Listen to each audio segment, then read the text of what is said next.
Hello नन्हे मुन्ने छोटे बच्चे और बच्चियों।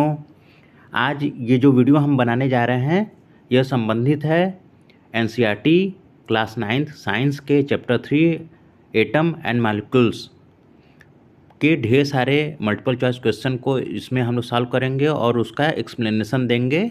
तो वीडियो में आगे बढ़ने से पहले आप सभी से रिक्वेस्ट है, जो हमारे चैनल पर नए हैं हमारे चैनल को सब्सक्राइब करें, अपने दोस्तों क्लासमेट्स के साथ इसको शेयर ज़रूर से करें। तो चलिए हम लोग वीडियो में आगे बढ़ते हैं। पहला क्वेश्चन आपका जो दिखाई दे रहा होगा, which of following is not a सब एटॉमिक पार्टिकल। निम्न में से कौन सा सब एटॉमिक पार्टिकल नहीं है। सब एटॉमिक पार्टिकल का मतलब क्या होता है, जो एटम के कॉन्स्टिट्यूएंट्स पार्टिकल हों, जिनसे कि एटम मिलकर के बना होता है। एटम किनसे किनसे मिलकर के बना होता है, न्यूट्रॉन से, प्रोटॉन से, इलेक्ट्रॉन से मिलकर के बना होता है। ठीक है, इलेक्ट्रॉन फंडामेंटल पार्टिकल है, लेकिन न्यूट्रॉन प्रोटॉन भी किसी चीज़ से मिलके बने होते हैं। तो ये हाई फिजिक्स का सवाल है, आप लोग को बस इतना जानना है कि जो एटम होता है वो न्यूट्रॉन प्रोटॉन इलेक्ट्रॉन से मिलकर के बना होता है। ठीक है, तो ये तीनों सब एटॉमिक पार्टिकल हैं, न्यूट्रॉन प्रोटॉन इलेक्ट्रॉन।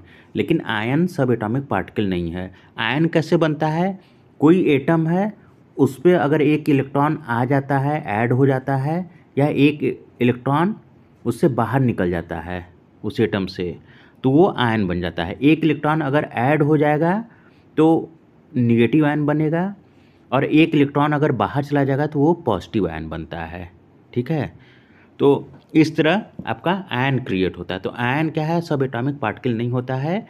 सब एटॉमिक पार्टिकल है न्यूट्रॉन प्रोटॉन इलेक्ट्रॉन, ये तीनों। तो इसमें आंसर पूछा नॉट ए सब एटॉमिक पार्टिकल, तो आंसर डी सही हो जाएगा।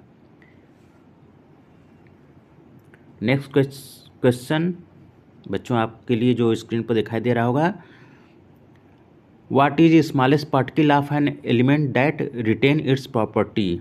यानी कि एटम का स्मॉलेस्ट पार्टिकल, किसी भी मटेरियल का, एलिमेंट का स्मॉलेस्ट पार्टिकल कौन सा होता है जो उस टोटल मटेरियल के या उस एलिमेंट का प्रॉपर्टी बताता है। तो क्या होता है, एटम मॉलिक्यूल्स आयन न्यूट्रॉन। इसमें ऑप्शन दिया गया है ABCD में, एटम मॉलिक्यूल्स आयन न्यूट्रॉन्स। तो जो एटम होता है किसी भी पदार्थ का, किसी भी चीज़ का, किसी भी एलिमेंट का क्या होता है, स्मॉलेस्ट पार्टिकल होता है, जो उस टोटल एलिमेंट के प्रॉपर्टी को प्रदर्शित करता है, डिमॉन्स्ट्रेट करता है, दिखाता है। तो इसमें ऑप्शन ए हो जाएगा एटम। मॉलिक्यूल्स क्या होता है, मॉलिक्यूल्स एक, दो या दो से ज़्यादा एटम्स के मिल के बनने से, या दो या अलग अलग टाइप के दो या दो से ज़्यादा एटम के मिलने से जो बनता है वो मॉलिक्यूल्स होता है। आयन क्या होता है, अभी हमने ऊपर एक्सप्लेन किया था बच्चों कि आयन क्या होता है, किसी एटम में एक इलेक्ट्रॉन ऐड होने से या एक इलेक्ट्रॉन बाहर जाने से जो चेंजेस आता है उसी को बोलते हैं आयन। अगर ऐड होगा तो क्या होगा, निगेटिव आयन बनेगा। अगर बाहर इलेक्ट्रॉन निकल जाएगा उस एटम से तो वो क्या, पॉजिटिव आयन बन जाएगा। ठीक है, न्यूट्रॉन क्या होता है, उस एटम का सब एटॉमिक पार्टिकल होता है। तो इसमें ए है एटम। न्यूट्रॉन में जो चार्ज होता है वो न्यूट्रल होता है, इसलिए उसको न्यूट्रॉन बोलते हैं। वहाँ पर जो चार्ज होता है वो जीरो होता है। इलेक्ट्रॉन को देखिए हम लोग इस फॉर्म में लिखते हैं, यानी इलेक्ट्रॉन पर जो चार्ज होगा वो निगेटिव होगा। ठीक है, प्रोटॉन जो होता है पॉजिटिव चार्ज वाला होता है।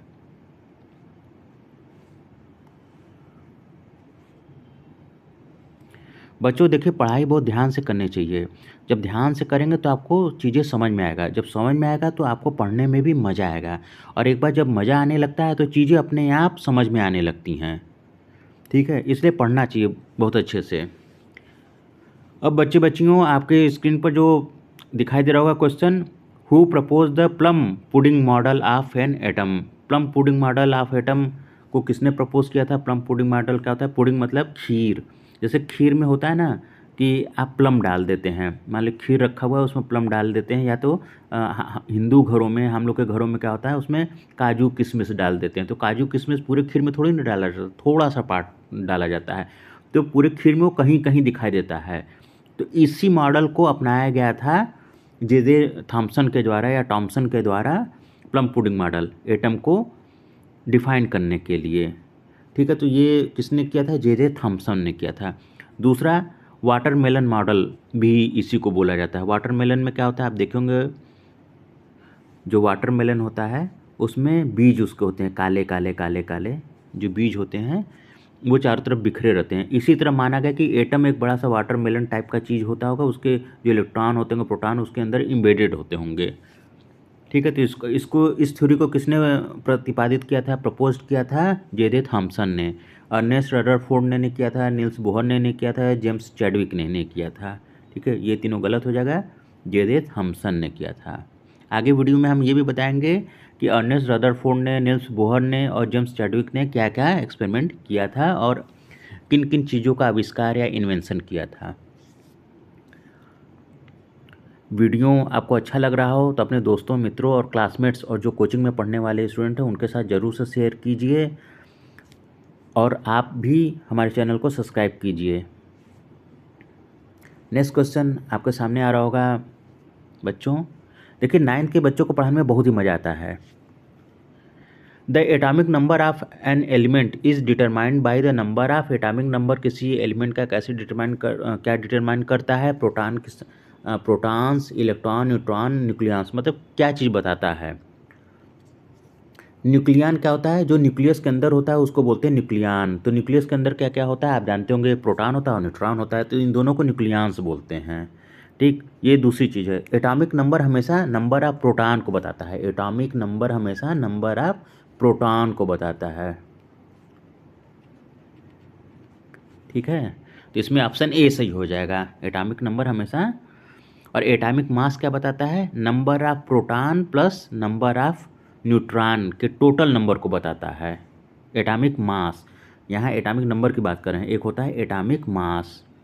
तो एटॉमिक मास जो होता है, एटॉमिक मास जो होता है ए से डिनोट करते हैं, वो क्या होता है? प्रोटॉन और न्यूट्रॉन दोनों के संख्या के बराबर होता है। ठीक है, और एटॉमिक नंबर जो होता है वो जेड से दिखाया जाता है, ये नंबर ऑफ प्रोटॉन के बराबर होता है। नेक्स्ट क्वेश्चन आपके स्क्रीन के सामने दिखाई दे रहा होगा नन्हे मुन्ने। विच of the following is not A compound. निम्न में कौन सा कंपाउंड नहीं है? कंपाउंड क्या होता है? दो या दो से अधिक एलिमेंट से मिलकर के जो चीज़ें बनती हैं उसको कंपाउंड बोलते हैं। तो इसमें water H2O, oxygen O2, carbon dioxide CO2, hydrochloric acid HCl के बारे में बात किया जा रहा है। तो कौन सा कंपाउंड नहीं है? ऑक्सीजन O2, ये क्या है? ये मॉलिक्यूल्स है। ऑक्सीजन का अगर एक एटम होता है तो सिर्फ ऑक्सीजन बोलते हैं, और O2 लिख देते हैं तो ये क्या हो गया? मॉलिक्यूल्स हो गया। क्योंकि जो मॉलिक्यूल्स होता है कम से कम दो या दो से ज़्यादा एटम से मिलकर के बना होता है, कम से कम दो। ठीक है, हमारी बात को समझिए। HCl क्या होता है? HCl देखिए घरों में जो टॉयलेट क्लीनर यूज़ किया जाता है ना, वो HCl ही होता है, पीले कलर का है, हाइड्रोक्लोरिक एसिड, जिसको कि साधारण भाषा में बोलते हैं HCl। एक और एसिड होता है H2SO4, H2SO4 सल्फ्यूरिक एसिड बोलते हैं। ये थोड़ा महंगा आता है, इसलिए टॉयलेट क्लीनर के तौर पर इसको नहीं यूज़ किया जाता है। HCl सस्ता पड़ता है तो इसको यूज़ करते हैं। आधा लीटर का जो बोतल होता है वो 10 रुपये में मिल जाता है। 1 लीटर का बोतल जो होता है वो 20 रुपये में मिल जाता है। लीटर क्या होता है? किसी भी लिक्विड को नापने के लिए जो स्मॉलेस्ट यूनिट होता है वो होता है लीटर। लीटर में हम लोग मेज़र करते हैं। कार्बन डाइऑक्साइड क्या है? कार्बन डाइऑक्साइड जो हम लोग सांस लेते हैं उसके बाद हम जब निकालते हैं तो उसमें कार्बन कंटेंट बढ़ जाता है, तो यही कार्बन डाइऑक्साइड गैस है। कार्बन डाइऑक्साइड गैस पौधों के लिए बहुत ही लाभदायक होता है, पेड़ पौधों के लिए। आगे हम जो वीडियो बनाएंगे उसमें आपको ये चीज़ दिखेगा। नेक्स्ट क्वेश्चन आपके स्क्रीन पर दिखाई दे रहा होगा छोटे बच्चों। The mass number of atom is equal to total number of. जो मास नंबर होता है एटम का वो किसके बराबर होता है? अभी जस्ट हमने ऊपर बताया कि mass number is equal to number of proton plus number of neutron. Mass number, इसको हम लोग ए से दिखाते हैं, is equal to number of proton plus number of neutron, इसी के इक्वल होता है। तो आंसर ये हो जाएगा प्रोटॉन एंड न्यूट्रॉन। प्रोटॉन और इलेक्ट्रॉन नहीं होता है, न्यूट्रॉन एंड इलेक्ट्रॉन नहीं होता है। देखिए एटॉमिक नंबर या मास नंबर, इन दोनों में इलेक्ट्रॉन को नहीं काउंट किया जाता है। ठीक है, क्योंकि इलेक्ट्रॉन जो होता है वेरिएबल होता है, वो एटम में ऐड भी हो सकता है और बाहर भी जा सकता है। लेकिन प्रोटॉन और न्यूट्रॉन ये फिक्स वैल्यू होती है, चाहे आयन ही क्यों ना हो। नेक्स्ट क्वेश्चन आपके स्क्रीन पर दिखाई दे रहा होगा, साथ साथ में आंसर भी दिखाई दे रहा होगा, लेकिन बच्चों आप लोग को आंसर पर ध्यान नहीं देना है बल्कि एक्सप्लेनेशन पर ध्यान देना है। हो सकता है कि आंसर गलत लिखा हो, लेकिन एक्सप्लेनेशन कभी भी गलत नहीं होगा, इसलिए आप लोग एक्सप्लेनेशन पर ध्यान दीजिए। पढ़ाई खूब इंजॉय के साथ कीजिए। याद रखिए, पढ़ेंगे तो समझ में आएगा, जब समझ में आएगा तो मज़ा आएगा, और जब मज़ा आएगा तो अपने आप पढ़ने लगेंगे। Who propose the planetary motion of an atom. Planetary model of atom क्या होता है, यानी कि बीच में न्यूक्लियस होगा, उसके चारों तरफ इलेक्ट्रॉन घूम रहा होगा। ठीक है, इसी को बोलते हैं प्लानिटरी मॉडल। जैसे सूर्य बीच में होता है, उसके चारों तरफ अर्थ है, सैटर्न है, यूरेनस है, नेपच्यून है, वीनस है, मरकरी है, मार्स, ये सब क्या है, घूमता रहता है। सन के जो नियरेस्ट प्लेनेट है उसको कौन सा है, वो है मरकरी। उसके बाद क्या होता है, उसके बाद क्या होता है, वीनस। उसके बाद क्या होता है, मार्स। उसके बाद क्या है, अर्थ है। तो प्लेनेटरी मॉडल आप किसने प्रपोज किया था, वो था अर्नेस्ट रदरफोर्ड, नील्स बोहर ने किया था। ठीक है, उसको किसने किया था, नील्स बोहर ने किया था। नेक्स्ट क्वेश्चन आपके स्क्रीन पर दिखाई दे रहा होगा प्यारे बच्चों। विच of the following is not a chemical reaction. निम्न में से कौन सा केमिकल रिएक्शन नहीं है, यानी रासायनिक अभिक्रिया नहीं है। हिंदी मीडियम के बच्चों से आप बात करेंगे ना, तो वो केमिकल रिएक्शन को क्या बोलेंगे, रासायनिक अभिक्रिया। तो अब हम लोग पढ़ते हैं। अब पहले 2 चैप्टर में देखिए फिजिकल स्टेट के बारे में हम लोग जाने थे, मैटर्स के बारे में जाने थे। मैटर जो मैटर है हम लोग के अगल बगल दिखाई दे रहा है, वो प्योर है कि नहीं है, उनके बारे में जाने थे। इसमें हम लोग एटम और मॉलिक्यूल्स के बारे में जानेंगे। Rusting of iron, burning of magnesium, magnesium को जलाना। मैग्नीशियम को जब जलाते हैं तो शायद हरे रंग का या लाल रंग का लाइट निकलता है। यूट्यूब पर आप इसका वीडियो भी दे सकते हैं, गूगल पर भी आप सर्च कर सकते हैं। Dissolving sugar in water, melting of ice. तो मेल्टिंग ऑफ आइस जो है ये फिजिकल प्रॉपर्टी होता है। ठीक है, फिजिकल चेंज होता है, यानी कोई भी मैटर एक स्टेट से दूसरे मैटर में दूसरे स्टेट में जब चेंज करता है तो उसको बोलते हैं फिजिकल चेंज। जैसे मेल्टिंग ऑफ आइस, बर्फ़ पानी में बन रहा है, पानी गैस में बन रहा है वेपराइजेशन के कारण। ठीक है, तो ये फिजिकल प्रॉपर्टी होता है। जबकि रस्टिंग ऑफ आयरन क्या है, केमिकल रिएक्शन के कारण होता है। आयरन वातावरण में, इन्वायरमेंट में मौजूद ऑक्सीजन के साथ रिएक्शन करके रस्टिंग करता है। बर्निंग ऑफ मैग्नीशियम, जब मैग्नीशियम को हम लोग जलाते हैं तो होता क्या है, जो ऑक्सीजन है इन्वायरमेंट का उसके साथ वो अभिक्रिया करता है, तो मैग्नीशियम ऑक्साइड बनाता है। डिजॉल्विंग शुगर इन वाटर, जब हम शुगर को वाटर के साथ डिज़ोल्व करते हैं तो होता है क्या, शुगर क्या होता है, ग्लूकोज का पार्ट होता है। ठीक है, वो कार्बन और ऑक्सीजन हाइड्रोजन के एटम से मिलकर के बना होता है। वो क्या होता है, टूट करके पानी के एटम यानी H2O के साथ मिल जाते हैं। तो यहाँ भी एक केमिकल रिएक्शन होता है। तो इसमें ऑप्शन A, B, C तीनों नहीं सही है, सिर्फ फिजिकल को दिखाने वाला जो रिएक्शन है वो है मेल्टिंग ऑफ आइस, इसलिए ये केमिकल रिएक्शन नहीं है। तो ऑप्शन डी सही हो जाएगा बच्चों। नेक्स्ट क्वेश्चन आपके सामने जो दिखाई दे रहा होगा 9वां क्वेश्चन है, which scientist experiment lead to the discovery of nucleus of atom, यानी किस साइंटिस्ट ने एटम के न्यूक्लियस की खोज करने के लिए एक्सपेरिमेंट किया था। मतलब किस साइंटिस्ट ने बताया कि एटम के अंदर न्यूक्लियस होता है। तो वो जानते हैं किसने किया था, वो अर्नेस्ट रदरफोर्ड का स्कैटरिंग मॉडल था।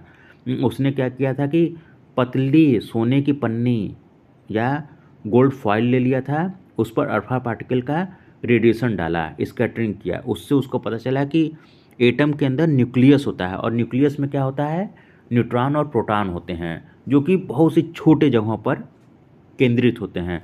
देखिए जो एटम होता है ना, ये मान लीजिए सपोज दैट एटम है, तो उसका जो न्यूक्लियस होगा बहुत छोटा होता है।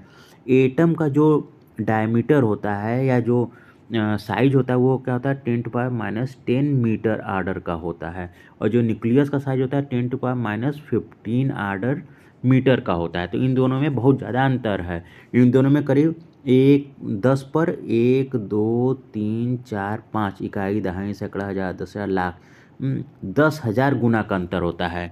यानी न्यूक्लियस से 10,000 गुना ज़्यादा बड़ा होता है एटम। मान लीजिए गोल्ड है, सिल्वर है, उसका एटम लेंगे ना तो उसका गोल्ड का जो न्यूक्लियस होगा उसके एटम से 10,000 गुना ज़्यादा छोटा होगा। तो आप सोचिए कि कितना अंतर होता है, हैं? समझ में आ रहा है? 10,000 गुना का अंतर है। मान लीजिए, अब आपको थोड़ा सा और एक्सप्लेन करते हैं। मान लीजिए इसका जो ये न्यूक्लियस है वो 1 मीटर का है, ठीक है? 1 मीटर का मतलब आपके बॉडी के साइज के बराबर है। तो इसका 10,000 गुना जानते कितना बड़ा हो जाएगा? इसका 10,000 गुना बड़ा मतलब कि 10 किलोमीटर की दूरी। यानी आप जिस कॉलोनी में रहते हैं वैसे कई कई बड़े कॉलोनी हो जाएंगे। अगर एटम का न्यूक्लियस आपके साइज का हो जाए, आपके बॉडी का साइज का हो जाए, तो रियल जो एटम होगा वो आपके कॉलोनी, आपके जो कॉलोनी होगी जिसमें आप रहते होंगे उस कॉलोनी का भी 10 गुना ज़्यादा बड़ा होगा आपके साइज से। समझ गए? तो साइंस बहुत मज़ेदार होता है, बस पढ़ेंगे तब मज़ा आएगा। विच of following statement best describe an atom? निम्न में से कौन है जो एटम को सबसे ज़्यादा बेस्ट डिस्क्राइब करता है? तो पहला ऑप्शन है atom are smallest particle of matter that can exist independently. Atom are compose of proton and electron only. नहीं, एटम में न्यूट्रॉन भी होता है, तो बी तो नहीं होगा सही। सी है atom can not be broken down further by chemical reaction. बिल्कुल एटम को केमिकल रिएक्शन से हम लोग नहीं कर सकते हैं। Atom is different element have the same mass number. नहीं, ये सब गलत है। ऑप्शन ए से हो जाएगा atom are smallest particle of matter that can exist independently. ठीक है, तो इसमें ऑप्शन ए सही हो जाएगा, atom are smallest particle of matter that can exist independently. Next question बच्चों हम लोग पढ़ते हैं, और क्वेश्चन को पढ़िए और इन्जॉय कीजिए क्वेश्चन के साथ। जैसे दीपावली में, होली में आप इन्जॉय करते हैं ना, होली में कलर के साथ इन्जॉय करते हैं, दीपावली में पटाखों के साथ इन्जॉय करते हैं। इसी तरह खिचड़ी, मकर संक्रांति जब आता है 14-15 जनवरी को जाड़े के दिनों में, तो आप पतंग के साथ इन्जॉय करते हैं, काइट उड़ाते हैं। उसी तरह पढ़ाई के साथ इन्जॉय कीजिए। देखिए पढ़ाई आपका दोस्त बन जाएगा।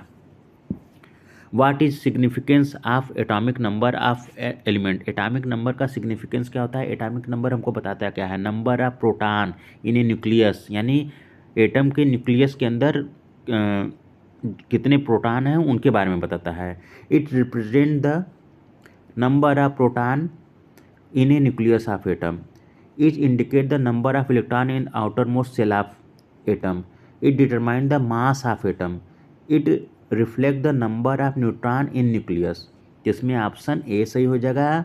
जैसा कि हमने आपको बताया, it represent the number of proton in the nucleus of an atom. Nucleus के अंदर कितने प्रोटॉन हैं उसकी संख्या को बताने वाले क्वांटिटी को बोलते हैं एटॉमिक नंबर। इसको कैसे रिप्रेजेंट करते हैं? जेड से। आपके टीचर ने, क्लास टीचर ने बताया होगा, इसको जेड से करते हैं। एटॉमिक मास रहता है तो उसको हम लोग कैसे दिखाते हैं? एम से नहीं दिखाते हैं, उसको ए से दिखाते हैं बच्चों। ठीक है, उसको हम लोग ए से दिखाते हैं।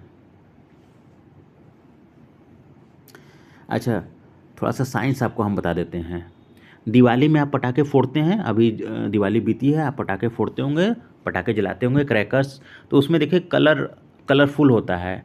जब हम जलाते हैं तो अलग अलग कलर क्यों आता है? अलग अलग कलर इसलिए आता है क्योंकि उसमें अलग अलग एलिमेंट मिला दिए जाते हैं। मैग्नीशियम होता है, कोबाल्ट होता है, कापर होता है, इसके कारण अलग अलग कलर आता है। मैग्नीशियम के कारण रेड आएगा, कापर मिला देंगे तो नीले रंग का जलने लगता है। ठीक है, जैसे आपका फुलझड़ी होगा। तो ये सब कुछ केमिकल रिएक्शन के कारण ही दिखता है हम लोगों को। नेक्स्ट क्वेश्चन है हमारे स्क्रीन पर, आपको दिखाई दे रहा होगा। फिर से हम आपको बता दें, आंसर तो दिया हुआ है लेकिन आंसर पर जाने की ज़रूरत नहीं है। एक्सप्लेनेशन का मजा लीजिए, एक्सप्लेनेशन से समझिए साइंस को। Which model of atom state that electron are distributed in various energy level or shell? मतलब किस एटॉमिक मॉडल से हमको पता चला कि इलेक्ट्रॉन जो होते हैं वो अलग अलग एनर्जी लेवल में सेल के चारों तरफ घूमते रहते हैं? किसने बताया था? तो ये बोहर मॉडल ने एक्सप्लेन किया था। बोहर मॉडल से हमको पता चला था। डाल्टन ने नहीं, थॉमसन ने नहीं, न रदरफोर्ड ने बताया था। ये हमको बोहर या बोर्स मॉडल बोलते हैं इसको। कोई कोई प्रोनाउंसिएट करता है बोर मॉडल, कोई बोलता है बोहर मॉडल। ठीक है, तो दोनों ही सही है।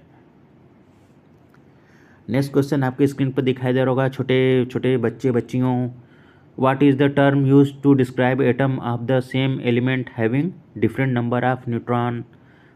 क्वेश्चन के बाद फिर से पढ़ देते हैं, what is the term use to describe atom of the same element having different number of neutron. तो कौन सा ऐसा करेगा, आइसोटोप की प्रॉपर्टी होती है, आयंस की प्रॉपर्टी होती है, मॉलिक्यूल्स की होती है, कंपाउंड की। तो ये आइसोटोप की प्रॉपर्टी होती है। आइसोटोप में क्या होता है, नंबर ऑफ जो प्रोटॉन होगा वो सेम होगा, जबकि नंबर ऑफ जो न्यूट्रॉन होंगे वो डिफरेंट डिफरेंट होते हैं। तो क्वेश्चन में पूछा है डिफरेंट नंबर ऑफ न्यूट्रॉन, तो आइसोटोप हो जाएगा। तो इसमें ऑप्शन ए सही हो जाएगा, आइसोटोप्स।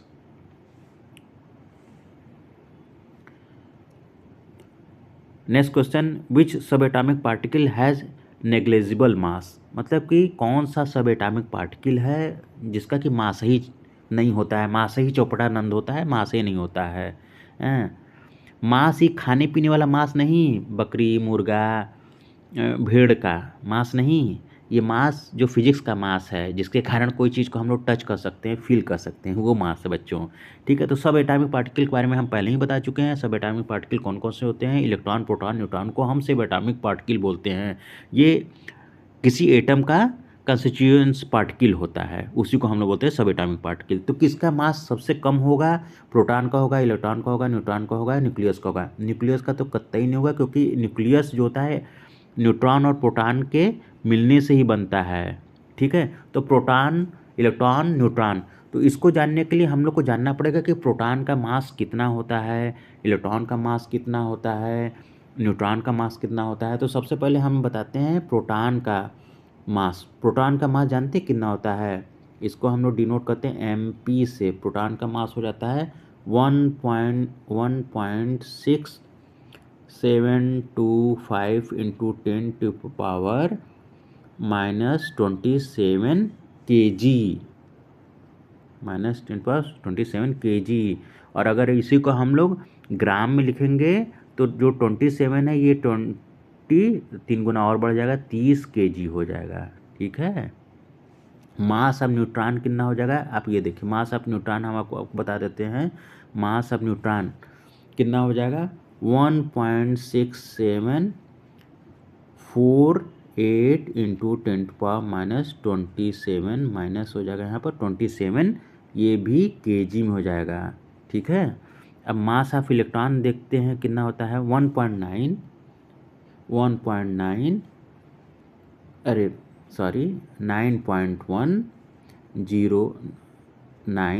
Into 10⁻⁻31 kg। ठीक है, तो इन तीनों में देखिए कितने का अंतर है। वहाँ पर वहाँ पर क्या था, 10⁻⁻27 लिखा था, जहाँ मास ऑफ इलेक्ट्रॉन है वहाँ पर 10⁻⁻31 लिखा हुआ है। तो इसमें करीब 1000 गुना का अंतर है, यानी कि इलेक्ट्रॉन जो होता है प्रोटॉन या न्यूट्रॉन से 1000 गुना हल्का होता है। वहीं न्यूट्रॉन प्रोटॉन से भी थोड़ा सा भारी होता है। तो न्यूट्रॉन सबसे ज़्यादा भारी होता है, उससे हल्का प्रोटॉन होता है, जबकि इलेक्ट्रॉन प्रोटॉन न्यूट्रॉन दोनों से 1000 गुना हल्का होता है। रियल में जब हम कैलकुलेट करेंगे तो जानते हैं जो इलेक्ट्रॉन होता है प्रोटॉन और न्यूट्रॉन से कितना हल्का होता है, 1800 गुना हल्का होता है। 1800 टाइम हल्का होता है। तो सबसे हल्का पार्टिकल क्या हो जाएगा, इलेक्ट्रॉन। तो इसका जो मास होगा नेग्लेजिबल होगा। आप खुद सोचिए 10⁻31 kg कितना हल्का चीज़ होगा। ठीक है, नेक्स्ट क्वेश्चन, चलिए हम इसको सॉल्व करने का कोशिश करते हैं। हालांकि वीडियो हमारी बहुत लंबी होती जा रही है, लेकिन हमको लग रहा है कि आपको बहुत मज़ा आ रहा होगा पढ़ने में। ऐसे ही हमारे चैनल को सपोर्ट करते रहिए और इस वीडियो को अपने दोस्तों के साथ ज़रूर से शेयर कीजिए।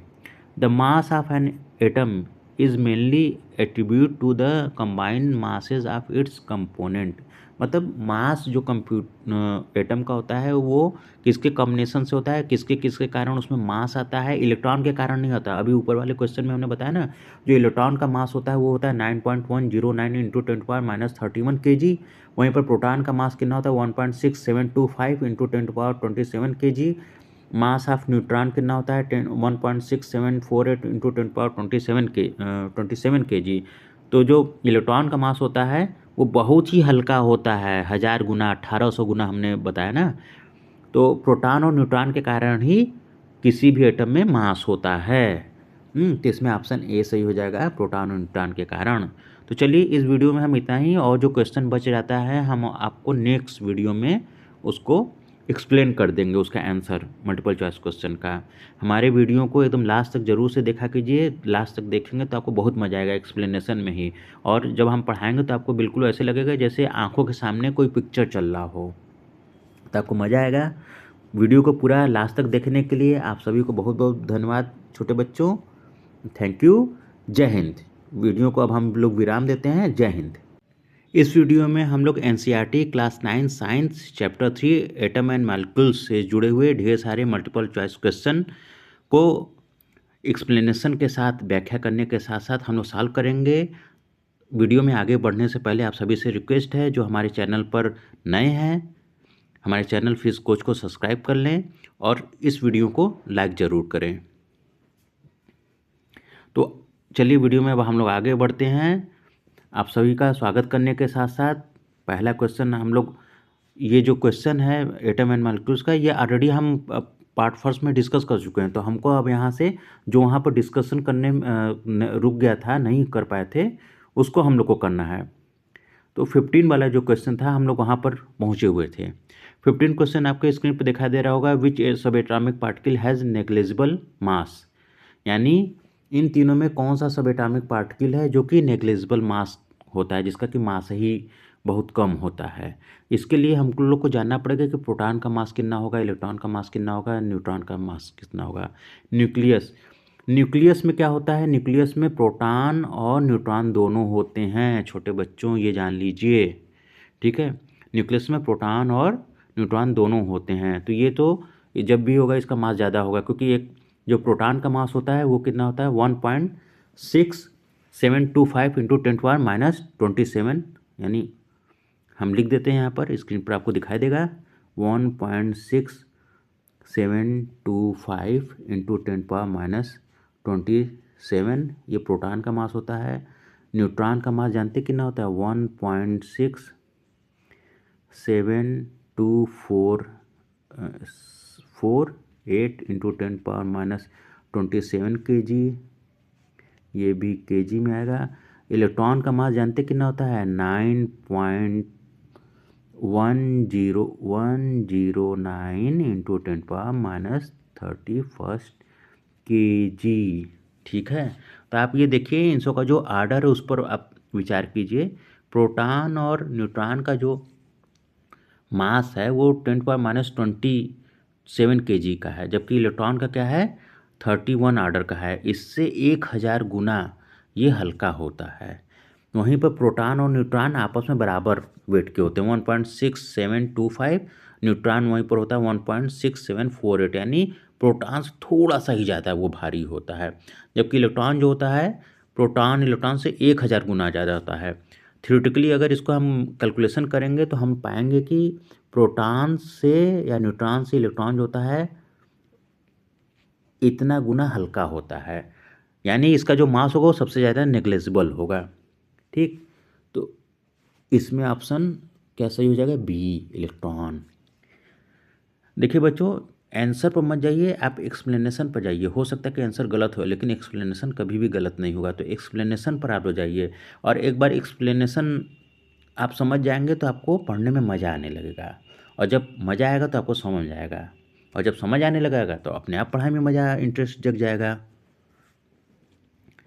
चैनल पर जो लोग नए हैं वो हमारे चैनल को सब्सक्राइब करें, अपने दोस्तों के साथ, अपने मित्रों के साथ, फ्रेंड्स के साथ, जो फ्रेंड सर्कल में हैं, जो क्लास में फ्रेंड्स हैं, और कोचिंग में जो फ्रेंड्स हैं, उनको ज़रूर शेयर करें, क्योंकि ये वीडियो आप सब के लिए है, आपके आने वाले एग्ज़ाम में ये हेल्प करेगा।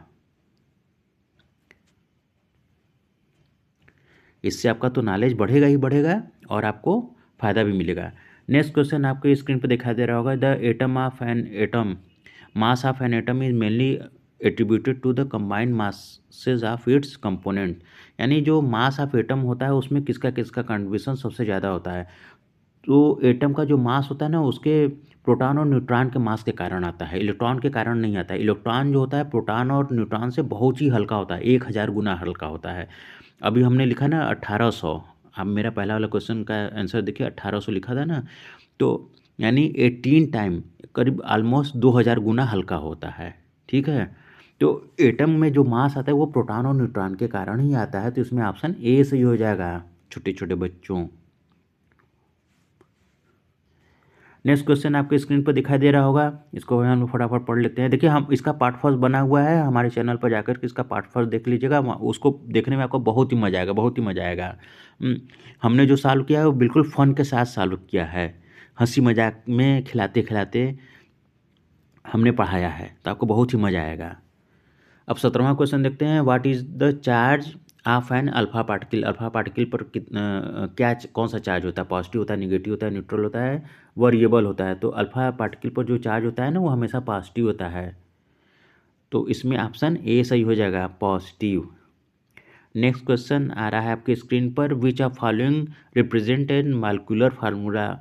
मॉलिक्यूल और एटम में अंतर क्या होता है, एटम किसी भी चीज़ का सिंगल बॉडी से, मतलब सिंगल एटम से बना होता है, जबकि मॉलिक्यूल्स क्या होता है, कम से कम उसमें एक ही एटम के दो एटम होने चाहिए, या अलग अलग एटम के दो एटम होना चाहिए, उससे मॉलिक्यूल्स बनता है। तो एच क्या है, एटम है, NaCl एटम है, Fe एटम है, जबकि O2 क्या है, मॉलिक्यूल्स है। तो इसमें ऑप्शन बी सही हो जाएगा कि O2 मॉलिक्यूल्स है, तो ऑप्शन बी सही हो जाएगा।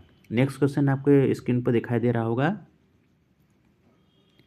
विच of following particle has the least mass. कौन सा पार्टिकल का सबसे कम मास होगा। तो अभी हमने क्वेश्चन 1 और 2 में आपको बताया ना कि इलेक्ट्रॉन जो होगा उसका सबसे कम मास होगा। क्यों, जो प्रोटॉन का मास होता है वो कितना होता है, 1.6725 इंटू 10⁻⁻27 kg। ठीक है, न्यूट्रॉन का कितना होता है, याद कर लीजिए, 1.6748 इंटू 10⁻⁻27 kg न्यूट्रॉन का मास होता है।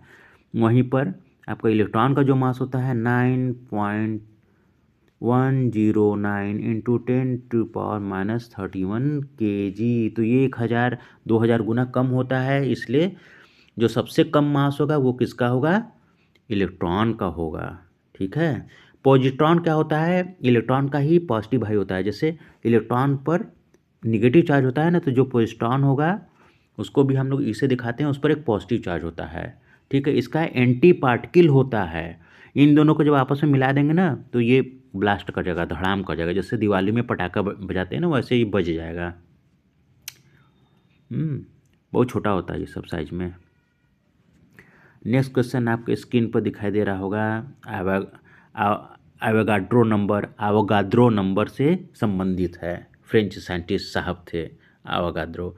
The number of molecules represent in 1 mole of any substance. ये किसके बराबर होता है, एवोगाड्रो नंबर के बराबर होता है। तो एवोगाड्रो नंबर क्या होता है, 6.02252 इंटू 10⁻6। ये किस में होता है, किलो मोल में होता है। 23, अभी तो हमने बोल दिया 26, तो आप सोचेंगे अरे ये सर क्या बोल रहे हैं, हमने 26 बोला, वो किलो में बोला। यहाँ पर क्या है, ये सब ग्राम में लिखा हुआ है। ठीक है, ये सब ग्राम में लिखा हुआ है, तो सबसे सही आंसर किसका है, 6.02252 इंटू 10⁻23।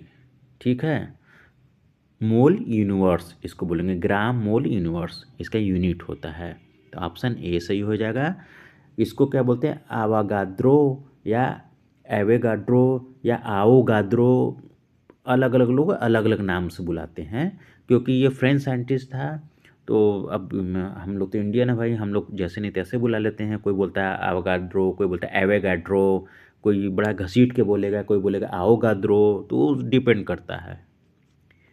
नेक्स्ट क्वेश्चन आपके स्क्रीन पर दिखाई दे रहा होगा, देखिए कार्बन एटम से है, mass of 1 atom of carbon 12 इन ग्राम। यानी कार्बन में जो मास नंबर होता है वो 12 होता है, और क्यों आता है, उसके प्रोटॉन और न्यूट्रॉन के नंबर के कारण आता है, 12 आता है। ठीक है, तो अब एक एटम का उसमें मास पूछ रहा है, तो एक एटम का मास कितना होगा, 1/12 ग्राम।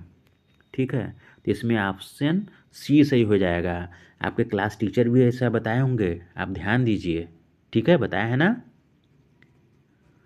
नेक्स्ट क्वेश्चन आपके सामने, the formula unit mass of A compound, मतलब यूनिट मास के कंपाउंड के लिए फार्मूला क्या होता है, तो होता है ना molar mass multiplied by 1 upon Avogadro number है। Molar mass multiplied by 1 upon Avogadro number. Avogadro number को हम लोग किससे, Na से रिप्रेजेंट करते हैं ना।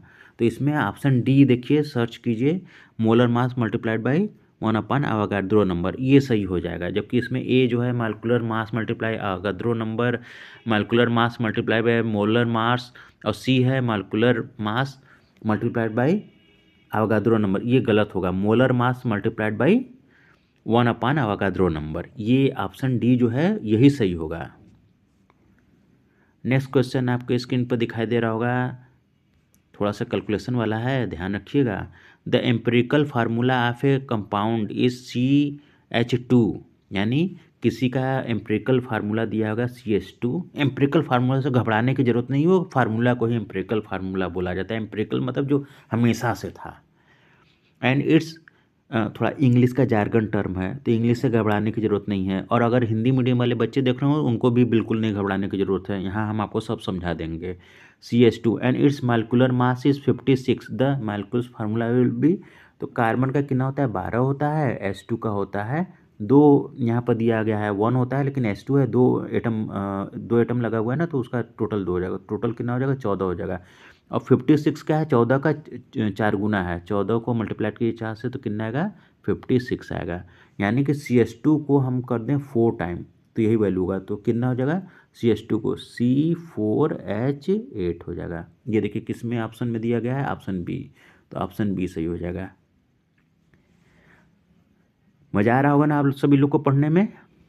Next question, which of the following is not a diatomic molecules. कौन सा डायएटॉमिक मॉलिक्यूल्स नहीं है, तो ऑक्सीजन O2 डायएटॉमिक मॉलिक्यूल्स है, नाइट्रोजन N2 है, हाइड्रोजन H2 है। ये सब क्या है, 2 लगा है ना, तो डायएटॉमिक हो गया। डायएटॉमिक का मतलब कि 2, डाया मतलब ग्रीक में डाया को बोलते हैं 2। ठीक है, हो गया। कार्बन डाइऑक्साइड ये डायएटॉमिक नहीं है, तो इसमें ऑप्शन डी से हो जाएगा, कार्बन डाइऑक्साइड। नेक्स्ट क्वेश्चन आपके स्क्रीन पर दिखाई दे रहा होगा, काफ़ी सिमिलर है। The number of atom represent in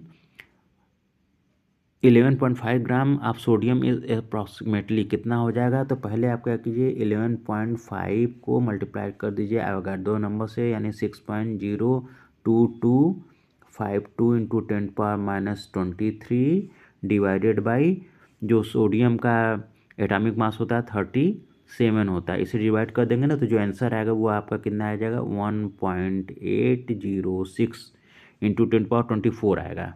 ठीक है, तो इसमें ऑप्शन सी सही हो जाएगा। इसको सॉल्व कर लीजिएगा।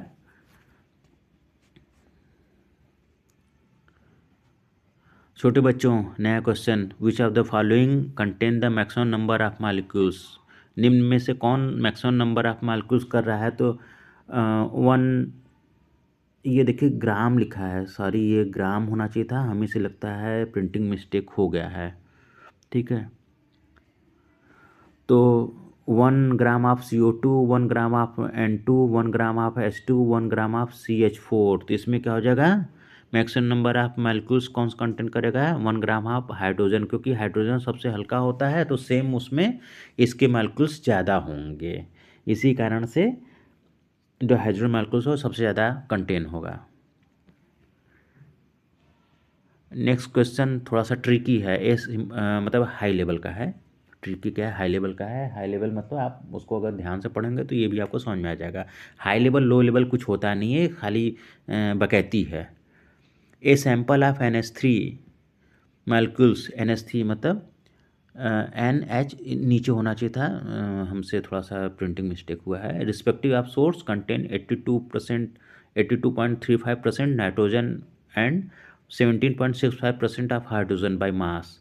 इस डेटा सपोर्ट किस नियम को ये सपोर्ट करेगा, law of conservation of mass, law of multiplication proportion, law of definite proportion, Avogadro law. तो ये ला ऑफ डिफिनिट प्रोपोर्शन को ही करेगा। आप देखिए यहाँ पर 82.35% नाइट्रोजन है और 17.65 हाइड्रोजन है, ठीक है, NH3 में, NH3 ऐसे लिखा जाएगा, ठीक है। तो हाइड्रोजन का जो पोर्शन है वो कितना है, ये है, नाइट्रोजन का पोर्शन ये है, ठीक है। तो ये है ला ऑफ डेफिनिट प्रोपोर्शन, इसमें ऑप्शन सी सही हो जाएगा। Next question, an element x has two valency of 2 while another element has two valency of 4। x का कितना है 2 है और y का कितना है 4 है। तो what compound will be when these two element combined, दोनों एटम को कंबाइन करेंगे तो क्या हो जाएगा x2y4। तो इसको अगर दो, इसमें दो कॉमन कर लेंगे तो क्या हो जाएगा xy2। तो ऑप्शन बी सही हो जाएगा xy2। नेक्स्ट क्वेश्चन आपके स्क्रीन पर दिखाई दे रहा होगा, the molecular formula of potassium nitrate. Potassium nitrate यानी KNO3 के बारे में पूछा जा रहा है, तो हमने तो मुंह से बोल ही दिया KNO3, ठीक है, ये है ऑप्शन ए सही हो जाएगा KNO3 potassium nitrate. Potassium body के लिए बहुत ही अच्छा होता है, ठीक है। नाइट्रेट पेड़ पौधों के लिए अच्छा होता है, नाइट्रोजन उनको मिलता है, उससे पेड़ पौधे बहुत ही ज़्यादा उनके लिए वो माइक्रोन्यूट्रिएंट्स का काम करता है। आगे वाले चैप्टर में, लास्ट के सब चैप्टर है ना, उनमें ये सब हम आपको बताएंगे। क्या क्वेश्चन है 32 थोड़ा सा है। 3.42 gram of sucrose are dissolve in 18 gram of water in a beaker. एक बीकर में 3.42 ग्राम सुक्रोज को हम डिज़ॉल्व कर देते हैं और जो वाटर होगा वो 18 ग्राम होगा। The number of oxygen atom present are, तो इसको जब हम लोग कैलकुलेट करेंगे तो आंसर आएगा ए 6.68 इंटू 10⁻23, ठीक है। इसको हम यहाँ पर कैलकुलेट नहीं कर रहे हैं, वीडियो बहुत लंबा हो जाता है। चलिए नेक्स्ट क्वेश्चन हम आपको बता देते हैं, the number of atom in 1 mole of substance कितना होता है, 6 एवोगैड्रो नंबर के बराबर होता है। तो एवोगैड्रो नंबर कितना होता है 6.02252 इंटू 10⁻26 किलोग्राम मोल इनवर्स। यहाँ पर आपका ग्राम में है, ये सब ग्राम में है, ये ग्राम में है, सब ग्राम में लिखा हुआ है, तो हो जाएगा 6.022 10⁻23 ग्राम मोल इनवर्स, ठीक है। तो इसमें ऑप्शन ए सही हो जाएगा, एवोगैड्रो नंबर इसको बोला जाता है। नेक्स्ट क्वेश्चन आपके स्क्रीन पर दिखाई दे रहा होगा, the atom of 1 mole of substance is equal to its atomic number molecular mass formula unit mass molar mass. तो जो मास ऑफ 1 मोल होता है ना वो उसके मोलर मास के बराबर होता है, तो इसमें ऑप्शन डी सही हो जाएगा, ठीक है बच्चों। तो ऐसे ही मज़ेदार वीडियो ढेर सारे class 9th, class 10th, class 11th physics, class 12 physics के हमारे चैनल पर अपलोडेड हैं। आप उनको अपने दोस्तों मित्रों कोचिंग के दोस्तों के साथ ज़रूर से शेयर कीजिए और इसका लाभ उठाइए। ये बोर्ड के एग्ज़ाम में भी पूछे जाएंगे और क्लास 9th के आप बच्चे हैं तो आपके एग्ज़ाम में होंगे। और हमारे चैनल से अगर आप पढ़ेंगे तो आपका जो बेसिक कॉन्सेप्ट होगा साइंस का वो एकदम से क्लियर हो जाएगा, और हम जो पढ़ा रहे हैं वो फ़न के साथ पढ़ा रहे हैं, आपको बोरिंग करके या हैज़ी वे में नहीं पढ़ा रहे हैं, आपको फ़न के साथ पढ़ा रहे हैं, आपको मज़ा आएगा। एक बार जब चीज़ों में मज़ा आने लगता है तो आपको समझ, आपकी अंडरस्टैंडिंग बढ़ जाएगी, और एक बार अंडरस्टैंडिंग या समझ बढ़ जाएगा तो आपको ऑलरेडी मज़ा आने लगेगा, ठीक है। तो हमारे वीडियो को अंत तक देखने के लिए आप सभी का धन्यवाद। हमारे चैनल को सब्सक्राइब कीजिए और इस वीडियो को लाइक कीजिए। कमेंट्स बॉक्स में ज़रूर बताइए कि हमारा ये वीडियो कैसा लगा। और भी वीडियो अगर आप हमारा देख रहे हैं तो कमेंट बॉक्स में कमेंट ज़रूर कीजिए, ताकि हमको ये पता चल सके कि हम जो वीडियो बना रहे हैं वो आपको कितना फ्रूटफुल है, आपको कितना लाभदायक है, आपको कितना गेन दे रहा है, आपके एग्ज़ाम में कितना ये सपोर्ट कर रहा है, ठीक है। बहुत सारे बच्चे हमको पर्सनल मैसेज भी करते हैं, व्हाट्सअप भी करते हैं, आप भी चाहे तो कर सकते हैं। हमारे किसी वीडियो में हमने अपना फ़ोन नंबर दिया हुआ है 991881, हम आपको लिख देते हैं 9918813949, ये हमारा व्हाट्सअप नंबर है। आप इस पर चाहें तो हमको व्हाट्सअप भी कर सकते हैं। इस और कोई अगर क्वेश्चन पूछना है या PDF चाहिए तो ये आप इस पर डाल देंगे तो हम आपको प्रोवाइड करा देंगे, इससे आपको काफ़ी बेनिफिट होगा। ये क्वेश्चन हमने बहुत ही सावधानी से और अच्छे से प्रिपेयर किया हुआ है ताकि आपको मैक्सिमम बेनिफिट मिल सके। नेक्स्ट वीडियो में हम क्या करेंगे, जो आपका नेक्स्ट चैप्टर है उससे हम MCQ का वीडियो बनाएंगे, यानी चैप्टर 4 स्ट्रक्चर ऑफ एटम, इससे, ठीक है। तो इस वीडियो को पूरा देखने के लिए आप सभी का बहुत बहुत बहुत बहुत धन्यवाद। जय हिंद दोस्तों। अब इस वीडियो को हम यहाँ पर विराम देते हैं।